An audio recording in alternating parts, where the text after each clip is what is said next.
Congress high command तुम्हारे रवैये से खुश नहीं है। अगर तुम जंग में ब्रिटिश को मदद नहीं करने के अपने फैसले पर अड़े रहोगे तो हमें कुछ कड़े फैसले लेने पड़ेंगे और मुझे इस्तीफा देने के लिए मजबूर किया जाएगा।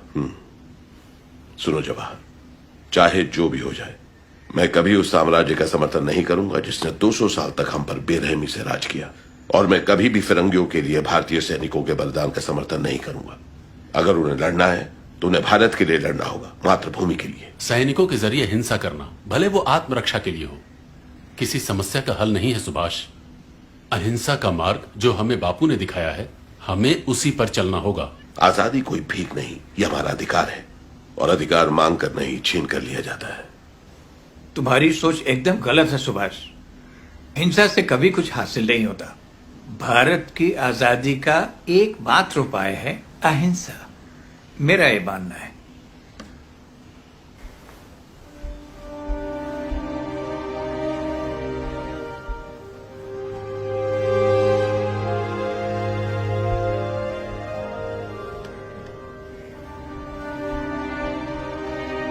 मुझे माफ कीजिएगा बापू, मैं आपसे सहमत नहीं हूं।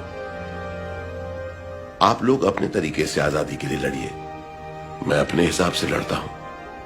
मुझे आशीर्वाद दीजिए कि मैं आजादी छीन कर आजाद हिंदुस्तान में वापस आ सकूं।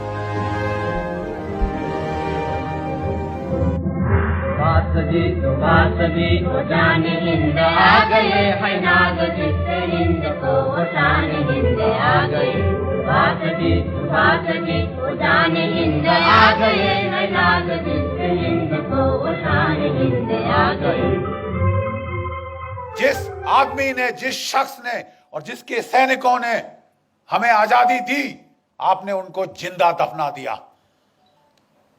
60,000 की इंडियन नेशनल आर्मी थी जो सुभाष चंद्र बोस ने रेस करी थी, खड़ी करी थी। 3 डिविजन्स थी इसके अंदर, और इनमें से 60,000 में से 26,000, जरा आंकड़ों पे ध्यान दीजिए, 60,000 में से 26,000 शहादत और कुर्बानी उनको मिली, प्राप्त हुई। वो लड़ते लड़ते मरे ताकि आप और मैं आजाद हो। 26,000 की कुर्बानी, और आप कह रहे हैं दे दी हमें आजादी, बिना खड़क बिना ढाल। तुम्हारा मैं मुंह तोड़ दूं।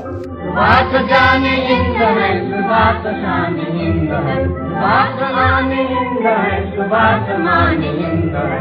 सुभाष जी वो जाने हिंद आ गए है नाग जिससे हिंद को शान हिंद आ गए।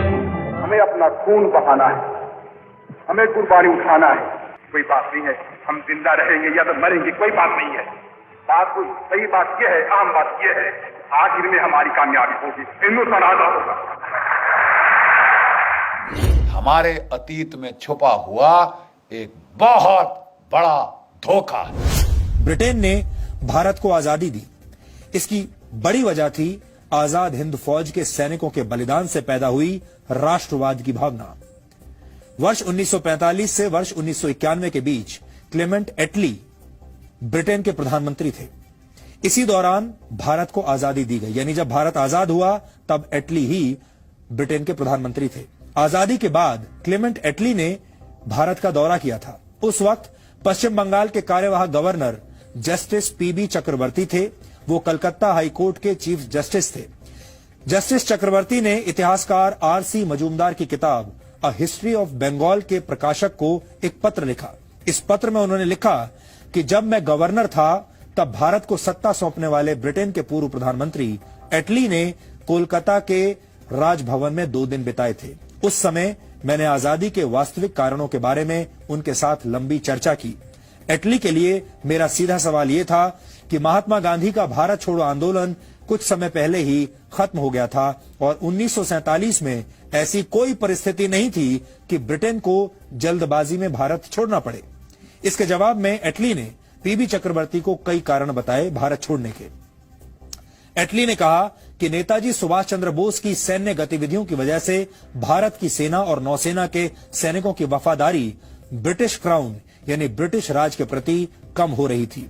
इस चर्चा के अंत में पीबी चक्रवर्ती ने एटली से यह पूछा कि भारत छोड़ने के फैसले पर महात्मा गांधी का कितना असर था।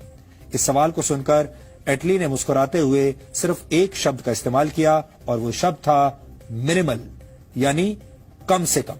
यानी महात्मा गांधी का जो प्रभाव था इस फैसले पर कि अंग्रेज भारत छोड़कर जाएं, उसमें महात्मा गांधी का प्रभाव मिनिमल था, यानी मामूली था। खुशी का